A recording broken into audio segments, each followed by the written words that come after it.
welcome. If you're new to the channel, my name's Elliott and you're watching Rickety Ski Reviews. Today, we're gonna go through and roast or rate your Quivers. As always, we have affiliate links down below. If you're interested in buying any skis, there's some pretty good deals going.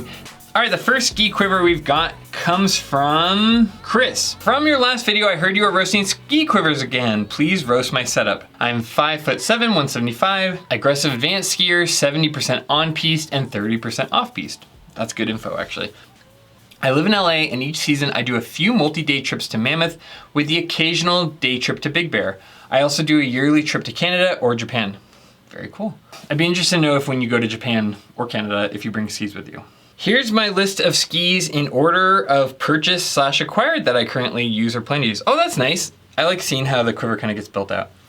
The first one is Elan Blade W 2022 167. Super cheap deal clearance. New 335 with tax shipped at Level 9 Sports and needed a semi-carving all mountain ski. Okay, cool. I don't know anything about the Line Blade. I reached out to Line about reviewing their skis. What did they tell me? They said the juice isn't worth the squeeze. Which is fine.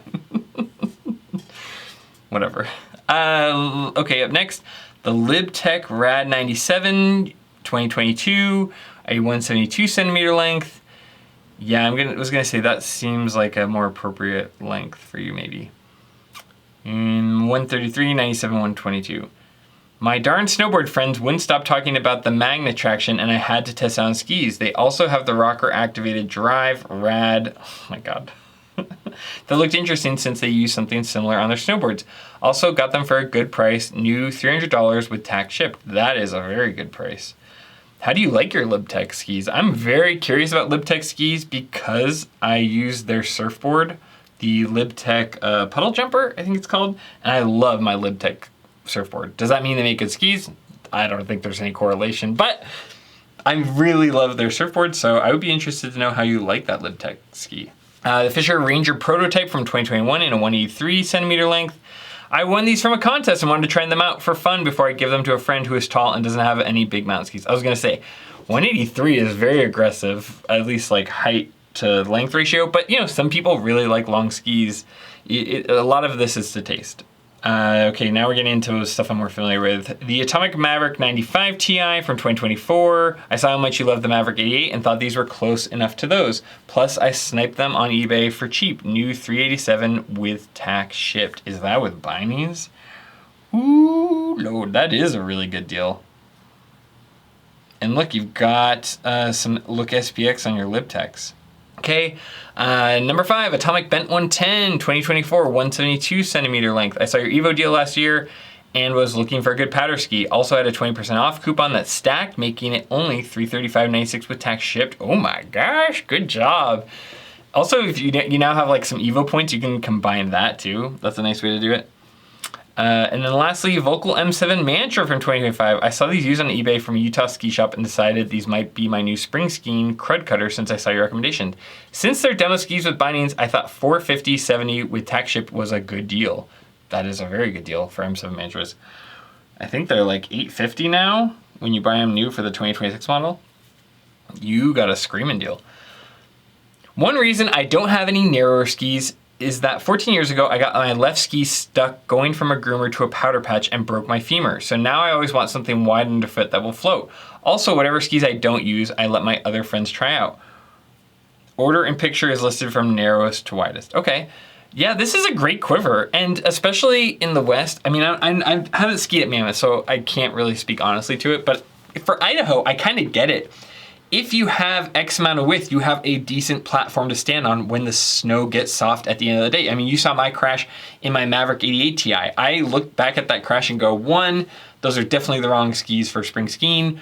2, if they'd been a little bit longer, would I have gone over the handlebars? Like when you get in a crash like that, you realize just how fragile you are going down the hill that fast. And I don't blame you one bit for wanting to have a wider ski, especially when snow gets soft. Having more width gives you more downhill ski platform to stand on. It's something that a lot of people who only ski on race skis don't seem to understand, or maybe if you're from the East Coast with ice or firmer snow, that while I wouldn't say that everyone needs to be out in like a bent 120 all day, there are advantages to having like a mid-width 100 millimeter, 93 millimeter width ski for the West Coast because it helps give you a platform. Now, if it's like early season, you know, corduroy and it's really firm snow, yeah, that's not giving you any big advantage. But when the snow gets loose or softer, having a little bit more kind of width and platform to stand on, it can be really nice. There's more. I actually have a few more skis lying around, but I retired those and don't want to mount new bindings on them since they're pretty old now.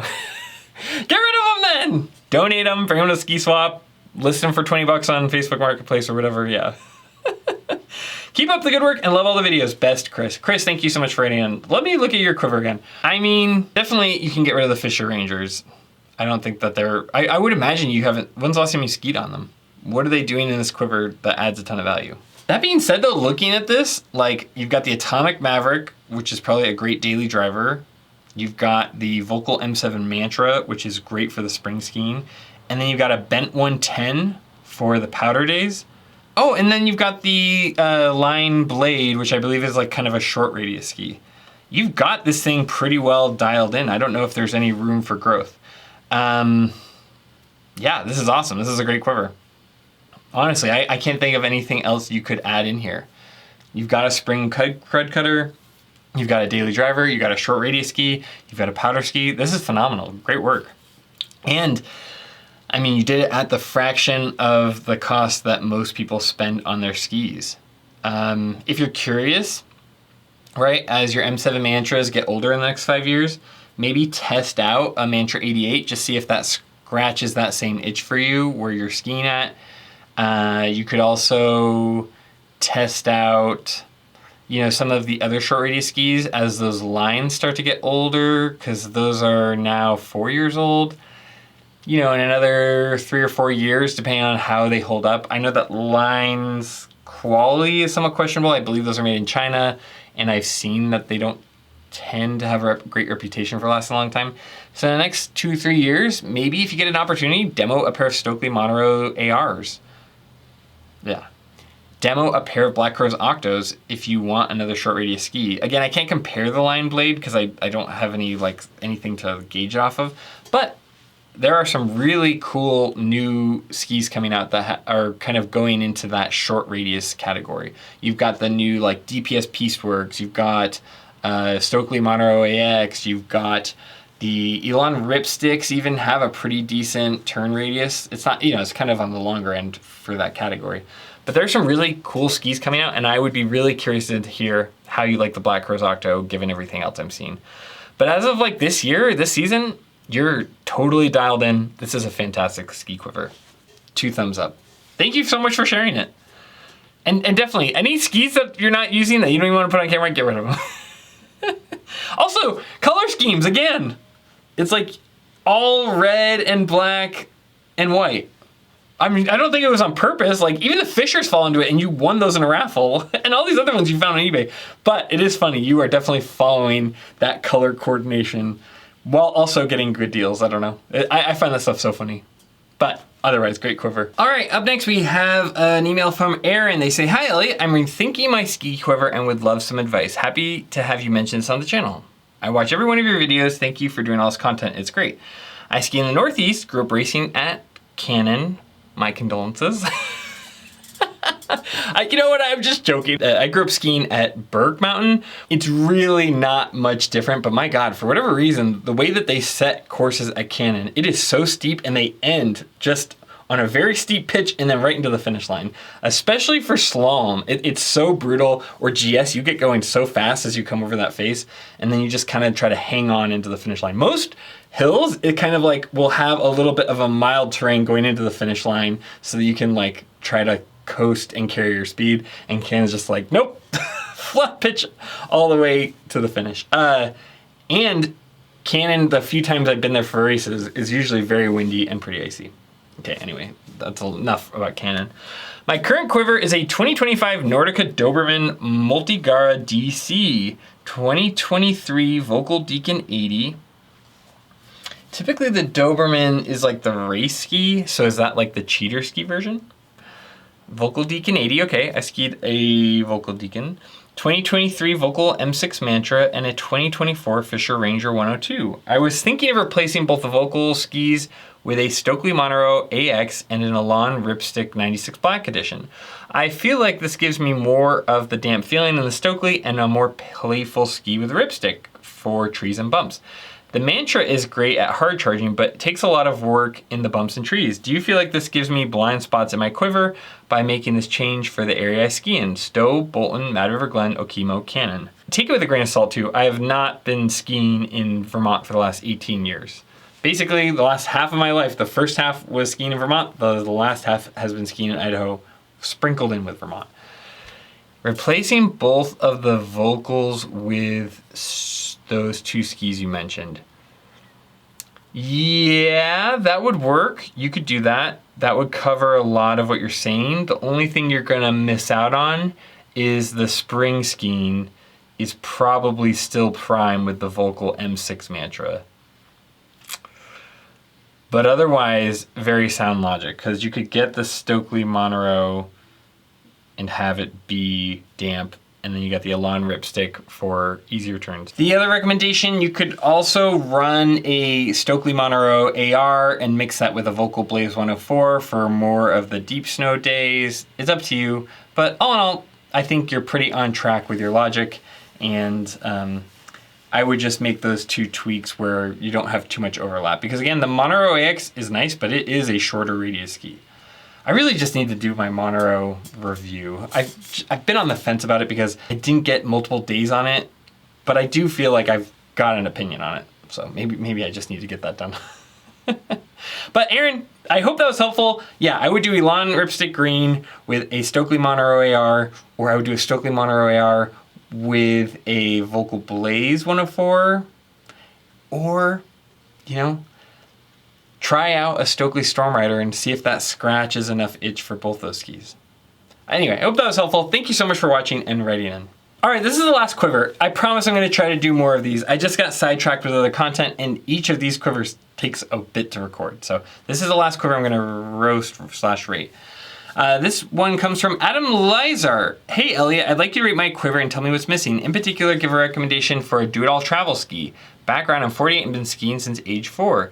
6 foot tall and 210 and relatively athletic for that weight, but plan on being closer to 200. I live in Albuquerque, so my go-to area is TAOS. Lots of steeps, moguls, and trees. If you've not been, a blue run at TAOS would be labeled a black at many ski areas. I also go to Wolf Creek for powder and try to hit my icon destinations in Colorado as I can, and sometimes Utah.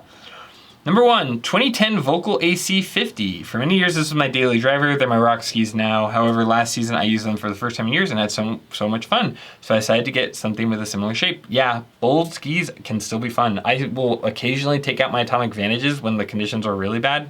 They're still a ton of fun. That's my whole gripe with a lot of like ski content I see out there being like, oh, well, the Atomic Maverick 88 CTI is changing the game. It's like, okay, well, the 88 Ti is still a really great ski. I don't know. Sometimes there are big leaps, right? The Montero AR, I like a lot more. The M7 Mantra, big improvement in my opinion. The bent 100s and bent 120s when they fix the wood, makes a big deal. Nordica Enforcers, but sometimes the improvements are more gradual and the previous skis are still really good. Newer isn't always better. It tends to trend that way, but it's like any graphic goes, there's ups and downs here and there. But that's a very old ski. Make sure that the bindings are still safe. Number 2, the 2025 Stockli Montero AR. Holy moly, I didn't know carving could be so good. This is what I'll use for my daily driver / hard snow ski. I was going to try Octos first, but had so much fun, I just bought them. Yeah, sometimes, you know, the shoe just fits. It's very like Cinderella-esque. It's like, oh, this clicks, this is what I like. I don't need to see anything else. I can totally relate to that. That being said, if there is like a demo event and you can like try a pair of Black Rose Octos, I would not turn that opportunity down. But I totally see what you're saying. Number 3, 2022 Nordica Enforcer 94. After a few years on older kendos, I decided to try these. I like the kendos. They're great going fast and busting crud, but I find them to be a ton of work. Making tight turns in the moguls and trees, yeah. I mean, yeah, it's Volkl Kendo. Maybe try the newer ones though. I do think that they're a little bit more forgiving. If they have, they changed since 2022? I think they have. But what you're saying tracks even for the current M7 for the current Mantra 88. It's not really built for that. I got these to be my daily driver travel ski, but I'm considering selling them if I can find something more versatile. Surprisingly, they feel almost as good in powder as my next ski. Yeah, test something out. A daily travel ski. Yeah, I mean, I like the Black Crowes Justis. I like the Blizzard Rustler 10. Maybe give those a chance if you come across them in your travels. Number 4, the Volkl Gautama 186 centimeter. I got these so I'd have some powder skis to complement the AC50s, but they're long in the tooth. Yeah, they're 106 wide and labeled a full rocker, but they're actually flat underfoot with early rise. Well, did they start out with rocker? Those skis are pushing 14 years old, you know? A lot can happen in 14 years. Your skis are like a year or two away from being able to drive, so. They're on marker Duke AT bindings and have climbing skins. I don't do much actual AT, just skin up Sandia Peak every now and then for exercise. They carve okay for what they are, although sometimes I feel like only one edge engages and the other keeps going straight. So you got 14-year-old bindings, one edge doesn't engage, and you take them on the most dangerous areas skiing backcountry.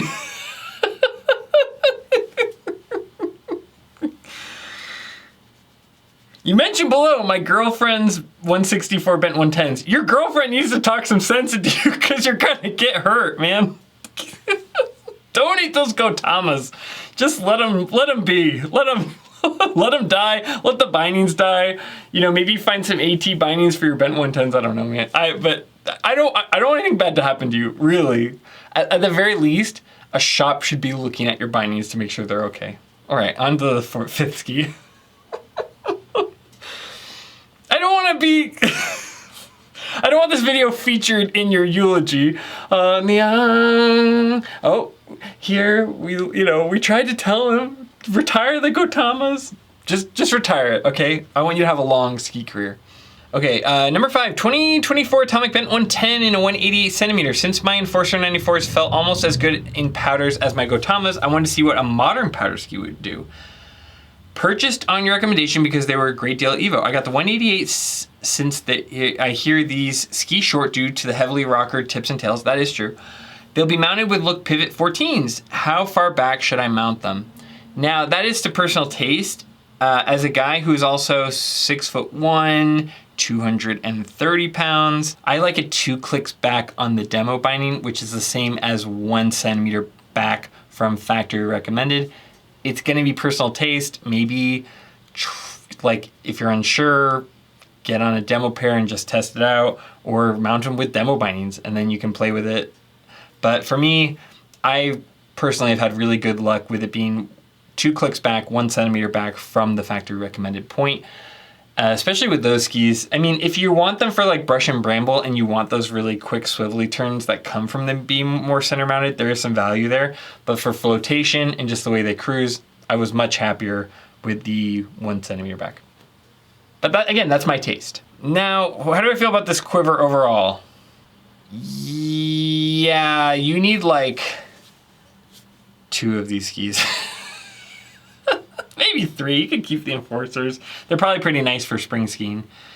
Yeah, get rid of the Gautamas, get rid of the AC50s. Oh, I guess a pair of rock skis. The Gautamas could almost be rock skis, I don't know. Get rid of at least 2 of these skis, if not all 3.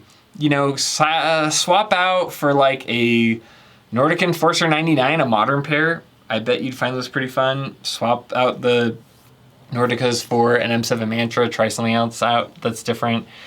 You know, 2 of these skis look unsafe. Or at least the bindings need to be reassessed by a professional. But I think between the Monterey AR and how much you love that, and the Bent 110s now with a designated powder ski, you've got 90% of it set. As far as like a safe bet travel ski, you could go with an M7 Mantra and then it kind of covers your crud buster. You could also, for me, for a travel ski, my favorite last year was the Black Crowes Justis. It just has a great shape, allows you to carve as well. That honestly has been my favorite safe bet ski for traveling. It's not the best like crud buster or the most damp, so you know that's where the M7 Mantra probably has a little bit of an advantage, or Nordica Enforcer 99. But yeah, but all in all, like there's 3 of these that pretty much need to go to get donated or in the trash, and you still have a great quiver. The Mono AR and the Bent 110, like, man, you killed it. What a great carving ski. What a fun ski. And then you've got the Bent 110, which is going to be great for powder days. I think for where you're at and what you're skiing, you've got it 95% covered. The next thing I would look for is a crud buster that you really like, and that could maybe double as your travel ski, or, you know, just look at getting a Black Rose Justis. I hope that was helpful. Thanks for writing in. So anyway, that's the end of the video. If you like this kind of content, please consider liking and subscribing. That's a free way to support the channel, and really, you know, it helps us out a lot with kind of expanding our reach within the ski community. If you want to support the channel, we have company Ko-Fis, company Venmo. You can also become a channel member. You can do the affiliate links if you're shopping for skis. That doesn't cost you anything extra and helps us kind of remain independent. But as always, more than anything, just thanks for taking time out of your day to watch my video. It means a ton to me, and I can't say thank you enough. I will continue roasting ski quivers. These videos do take a long time, and each one I try to be really thorough, but I do see your emails, and I'm trying to cover as many as I can. I don't think it's realistic that I'll be able to do every single quiver that I get emailed. And on top of that, like, some of them I just, like I said, it'll be a ski from 15 years ago that I never skied on, and I'm not gonna be able to provide anything valuable to you. So I'm not ignoring you. I do really appreciate everyone that wrote in, but I just wanna be realistic with you at the same time. But this was a lot of fun. I always have a blast with this. Thank you everybody who had the cojones to kind of show their ski quiver and be ready for any feedback they were gonna get. I think, you know, you guys have a lot of gumption. Like I said, I'll be doing more of these. And of course, I'll see you in the next one. See ya.